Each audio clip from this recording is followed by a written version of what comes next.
Hey guys, subscribe to Shama's Corner and don't forget to press the bell icon for the latest videos and updates. Hey guys, अस्सलाम वालेकुम, कैसे हैं आप सब? Hope you all are doing well. मैं हूँ शामा and welcome back to my channel Shama's Corner. So friends, अगर आप बिगनर्स हैं और आपको मेकअप करना पसंद है लेकिन आपको नहीं पता कि मेकअप में क्या लगाना चाहिए, कब लगाना चाहिए और कैसे लगाना चाहिए, लाइक आपको प्राइमर, मॉइस्चराइज़र, टोनर, ये सारी चीज़ें कब लगानी चाहिए, स्टेप बाय स्टेप मैं सारी चीज़ें आपको बताऊंगी। एंड ये सारी चीज़ें मैं आपको बहुत ही ज़्यादा इजी वे में डिस्क्राइब करने वाली हूँ। सो बने रहिए मेरे वीडियो को और मेरी वीडियो को लास्ट तक ज़रूर देखिएगा क्योंकि ये वीडियो आपको बहुत ही ज़्यादा हेल्पफुल होने वाला है। और अगर आपको मेरा वीडियो थोड़ा बहुत भी हेल्पफुल लगे तो प्लीज़ मेरी वीडियो को लाइक और चैनल को सब्सक्राइब करना मत भूलिएगा। तो चलिए स्टार्ट करते हैं अपना। So let's get started the video. So friends, सबसे पहले आपको क्या करना है, अपने फेस को अच्छे से फेस वॉश करना है। किसी भी फेस वॉश से आपको अपने फेस को अच्छे से वॉश कर लेना है। उसके बाद आपको क्या करना है, क्लिनजिंग मिल्क से अपने पूरे फेस को क्लीन कर लेना है। किसी भी कॉटन की हेल्प से आप अपने क्लिनजिंग मिल्क से अपने पूरे फेस को क्लीन कर लीजिएगा। उसके बाद क्या करना है, मैं आपको सजेस्ट करूँगी कि आप उसके बाद अपने फेस को क्लीन करने के बाद एक अच्छे स्क्रब की ज़रूरत पड़ेगी। मैं क्या करती हूँ, मैं क्लिनजिंग मिल्क अप्लाई करने के बाद अपने चेहरे को एक्सफोलिएट ज़रूर करती हूँ। देखिए फ्रेंड्स, अगर आपने फेशियल किया है तो उसकी बात तो उसके लिए मैं नहीं कह रही हूँ, लेकिन अगर आपने फेशियल नहीं कराया है काफ़ी समय से तो आपको ये स्टेप कभी स्किप मत कीजिएगा। ये स्टेप बहुत ही ज़्यादा बेनिफिशियल होगा आपकी स्किन के लिए, क्योंकि मैं हमेशा यही करती हूँ, मैं अपनी स्किन को एक्सफोलिएट ज़रूर करती हूँ। तो ये मेरे पास VLCC का गोल्ड स्क्रब है आपके पास। सो फ्रेंड्स, उसके बाद हम अपनी स्किन पे अप्लाई करेंगे टोनर को। आपके पास जो भी टोनर हो आप उसे अप्लाई कर लीजिए। मेरे पास ये VLCC का रोज़ वाटर टोनर है और इसे मैं अप्लाई करती हूँ। टोनर को आपको क्या करना है, हल्का सा हाथ में लेके और टैप टैप करके पूरे स्किन पे लगाना है। आपको क्रीम की तरह उसको अच्छे से नहीं लगाना, उसको टैप टैप करके आप पूरे स्किन पे लगा लीजिएगा। एंड अगर आपके पास टोनर नहीं है तो आप रोज़ वाटर का भी यूज़ कर सकते हैं। अगर आपके पास रोज़ वाटर है तो आप जो है टोनर की जगह आप रोज़ वाटर को पूरे अच्छे से अपने हाथ में ले करके और पूरे स्किन पे टैप टैप करके आप इसे अप्लाई कर दीजिए। अप्लाई करने के बाद अब उसे अब्जॉर्ब होने के लिए थोड़ी देर के लिए छोड़िएगा और जब वो अच्छे से अब्जॉर्ब हो जाए अंदर, उसके बाद आप इसमें नेक्स्ट स्टेप। सो फ्रेंड्स, अब बारी आती है मॉइस्चराइज़र की। आपके पास जो भी मॉइस्चराइज़र अवेलेबल हो या आप जो भी क्रीम लगाते हो तो आप उस क्रीम को या उस मॉइस्चराइज़र को अपने फेस पे अप्लाई कर लीजिएगा। फ्रेंड्स, ये वाला जो स्टेप होता है बहुत ही ज़्यादा इम्पॉर्टेंट होता है, क्योंकि अगर आपने अपनी स्किन को अच्छे से मॉइस्चराइज़ नहीं किया है तो फाउंडेशन आपका केकी लगने लगेगा और अच्छे से आपके पूरे फेस पे नहीं लगेगा। तो फ्रेंड्स, आपको मॉइस्चराइज़र बहुत अच्छे से अप्लाई करना है अपने फेस पे। थोड़ा सा लेकर के, थोड़ी क्वांटिटी में ही लेकर के आपको पूरे फेस पे अप्लाई करना है। उसके बाद फ्रेंड्स, अगर आप दिन में कहीं जा रहे हैं तो आप ये सन कंट्रोल वाला मॉइस्चराइज़र जो है वो ही मैं सजेस्ट करूँगी आपको, वो अप्लाई करें। और वो क्या करता है, आपकी स्किन को हार्म होने से बचाता है। अल्ट्रावायलेट रेज जो आपकी स्किन पे पड़ती है उससे बचाता है। तो आप ये वाला मॉइस्चराइज़र दिन में अगर कहीं जा रहे हैं तो आप लगाइए, अदरवाइज़ आप कोई सा भी मॉइस्चराइज़र अपने स्किन पर लगा सकते हैं। सो फ्रेंड्स, अगर आपके पास मॉइस्चराइज़र नहीं है तो आप क्या कर सकते हैं, अपने स्किन पे एलोवेरा जेल भी लगा सकते हैं। एलोवेरा जेल भी बहुत अच्छा टेक्सचर देता है, आपकी स्किन को बहुत ही स्मूथ और हाइड्रेटेड रखता है आपकी स्किन को। सो फ्रेंड्स, अगर आपके पास कोई मॉइस्चराइज़र नहीं भी है तो भी आपको वरी होने की ज़रूरत नहीं। अगर आपके पास एलोवेरा जेल है तो आप इसे अपने स्किन पे अप्लाई कर सकते हैं। आपको लेना ही थोड़ी क्वांटिटी में और उसे ही अपने ऑल ओवर द पूरे फेस पे आपको अच्छे से अप्लाई कर लेना है। ये स्टेप इसलिए होता है ताकि जब हम फाउंडेशन लगाएं तो वो फाउंडेशन हमारी स्किन को पैची ना लगे और हमारी स्किन में मतलब बहुत ही ज़्यादा अनइवन स्किन ना लगे, उसमें पूरे स्किन पे अच्छे से एब्जॉर्ब हो जाए, इसलिए हम ये वाला स्टेप फॉलो करते हैं। सो फ्रेंड्स, अब जो है वो आपको अप्लाई करना है प्राइमर। प्राइमर क्या करना है, प्राइमर आपको क्रीम की तरह लेके पूरे फेस पे नहीं लगाना है। प्राइमर आपको केवल उन एरियाज़ में लगाना है जहाँ पर आपके पोर्स ज़्यादा हैं।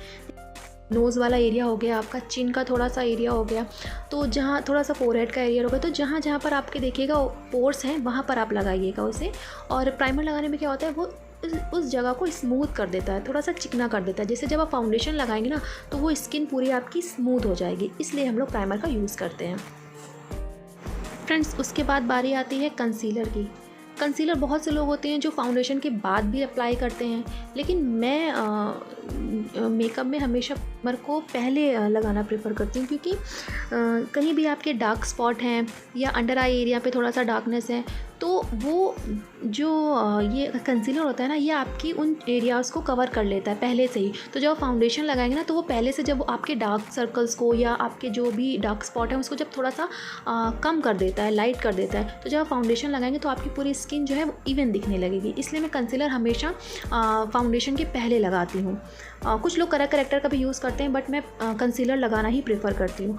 और कंसीलर लगाने से आप केवल उन्हीं एरियाज़ में कंसीलर लगाएं जहाँ पर आपको डार्क स्पॉट हो, या अंडर आई वाली एरिया पे थोड़ा सा फोरहेड पे लगा लीजिए। तो इस तरीके से आप कंसीलर का यूज़ कर सकते हैं। उसके बाद बात आती है फाउंडेशन की। सो फ्रेंड्स, ये वाले फाउंडेशन का रिव्यू मैं आपको दे चुकी हूँ, और अगर आपको ये वाले फाउंडेशन जानना है कि ये कैसा है, तो इसका लिंक मैं आपको डिस्क्रिप्शन बॉक्स में दे दूँगी, आप वहाँ जाकर के चेकआउट कर सकते हैं। और तो फ्रेंड्स, उसके बाद बात आती है फाउंडेशन की। तो फाउंडेशन आपको अपनी स्किन टोन के अकॉर्डिंग लेना चाहिए।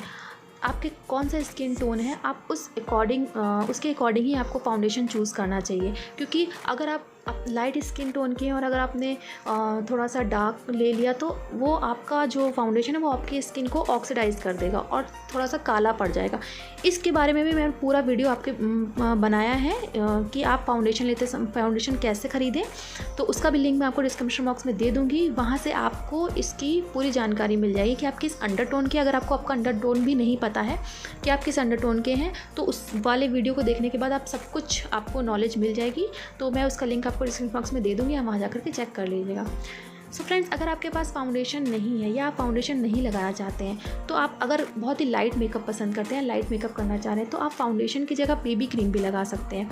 मैं क्या करती हूँ, कभी कभी मैं फाउंडेशन की जगह मैं फाउंडेशन को स्किप कर देती हूँ और मैं बेबी क्रीम लगाना प्रेफर करती हूँ, क्योंकि बेबी क्रीम से आपको जो टेक्स्चर है वो थोड़ा सा लाइट कवरेज आपको मिलता है और थोड़ा सा आपको लाइट मेकअप होता है, जो कि मुझे पर्सनली थोड़ा लाइट मेकअप पसंद है। तो मैं हमेशा ऑलवेज़ बेबी क्रीम का यूज़ करती हूँ। तो अगर आपको भी फाउंडेशन अगर आपके पास नहीं है, तो आप बेबी क्रीम, कोई भी बेबी क्रीम आप ले करके उसे अप्लाई कर सकते हैं।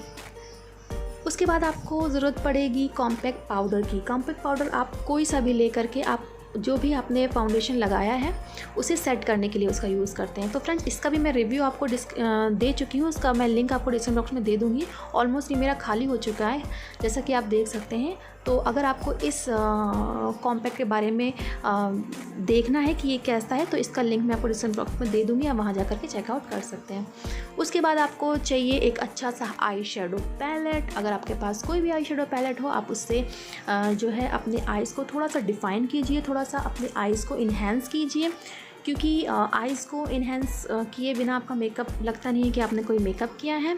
तो फ्रेंड, इस वाले पैलेट का भी मैं रिव्यू आपको दे चुकी हूँ। अगर आपको देखना है कि ये पैलेट कैसा है कैसा नहीं, इसमें कौन कौन से कलर हैं, कौन कौन से शेड हैं, उसमें मैंने वीडियो में जाकर के आपको डिटेल में बताया है। तो इसका लिंक भी मैं आपको डिस्क्रिप्शन बॉक्स में दे दूँगी, आप वहाँ जाकर के चेकआउट कर सकते हैं। उसके बाद क्या करना है फ्रेंड्स, उसके बाद आपको अपनी आइज़ को थोड़ा सा और डिफ़ाइन करने के लिए ग्लिटर लगा लीजिएगा। ग्लिटर कैसे लगाया जाता है, कैसे नहीं, वो सारी चीज़ें भी मैंने आपको बताई हैं अपनी वीडियो में। तो अगर आपने मेरा वो वाला भी वीडियो नहीं देखा है, तो मैं उसका लिंक आपको दे दूँगी डिस्क्रिप्शन बॉक्स में, आप वहाँ जाकर के उसे देख सकते हैं। उसके बाद आपको नॉर्मली मस्कारा या काजल जो भी आपको लगाना है, आप उसे लगा सकते हैं। और हाँ फ्रेंड, इसमें मैंने कॉन्टोरिंग के बारे में, तो कॉन्टोरिंग क्या करना है आपको, जो मैंने इससे पहले वाला आपको पैलेट दिखाया था उसमें कॉन्टोरिंग का भी दिया हुआ है, तो उससे आप अपने फेस की कॉन्टोरिंग कर सकते हैं। और उसमें जो शेड है उससे आप अपने फेस को अच्छे से कॉन्टोर भी कर सकते हैं। उसके बाद बारी आती है हाइलाइटर की। कोई भी अच्छा हाइलाइटर, आपके पास जो भी हाइलाइटर हो, उससे आप अपना ब्लश ऑन कर सकते हैं, मतलब ब्लश लगा सकते हैं। इसमें जैसे भी पिंक वाला है, या मैं 2 शेड मिला करके ब्लश लगाती हूँ, और जो गोल्डन वाला है उससे मैं अपना हाईलाइट करती हूँ। अपने चीक बोन हो गया, तो इस तरह से मैं इसको हाईलाइट करती हूँ।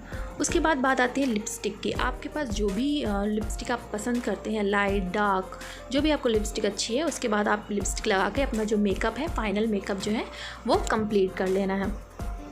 उसके बाद लिपस्टिक के बाद आपके बारी आती है सेटिंग स्प्रे की। आपके पास जो भी जिस भी ब्रांड का सेटिंग स्प्रे है, आप उसे अपने पूरे फेस पे अच्छे से स्प्रे कर लीजिए। इससे क्या होता है, आपका जो मेकअप होता है वो देर तक रुकता है और अपने मेकअप में थोड़ी सी शाइनिंग भी आती है, थोड़ा शाइन आता है, आपका फेस जो है थोड़ा सा शाइन करता है। तो ये मेरा जो मेकअप स्प्रे है, मैं इसे यूज़ करती हूँ। आपके पास जो भी मेकअप स्प्रे हो वो आप यूज़ कर सकते हैं, लेकिन कभी भी इसे स्प्रे करने के बाद रब नहीं करना है। आपको इससे ऐसे ही हवा में इसे छोड़ देना है और उसे ड्राई होने देना है। जब वो ड्राई हो जाएगा तो वो खुद ही आपको नेचुरली दिखेगा कि हाँ, आपका स्किन जो है वो ग्लो कर रहा है, शाइन कर रहा है। तो फ्रेंड्स, ये था मेरा वीडियो, ये था मेरा पूरा चीज़ें जो कि मैं कैसे अप्लाई कर।